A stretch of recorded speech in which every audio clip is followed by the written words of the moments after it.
Se volessi usare un'immagine calcistica è come se all'interno di una squadra dove l'allenatore definisce un po' anche gli schemi di gioco, qualcuno decide di giocare contro e addirittura arriva a fare autogol. La squadra è quella del PD, il campionato quello del referendum per le riforme costituzionali e quella del 4 novembre è una sconfitta che brucia molto anche per questo. C'è chi ha giocato per l'altra squadra.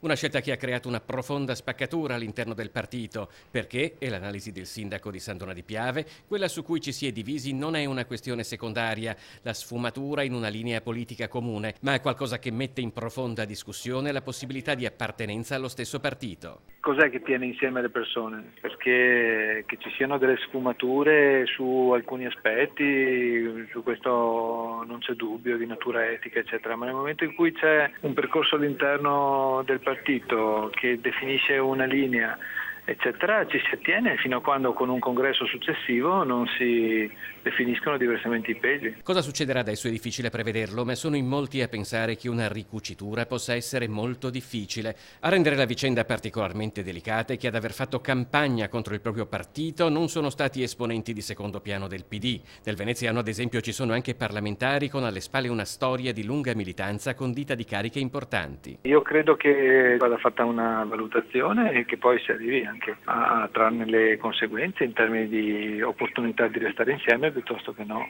Dove ci sono dei danni sarebbe bene che poi ci fossero anche individuati dei responsabili.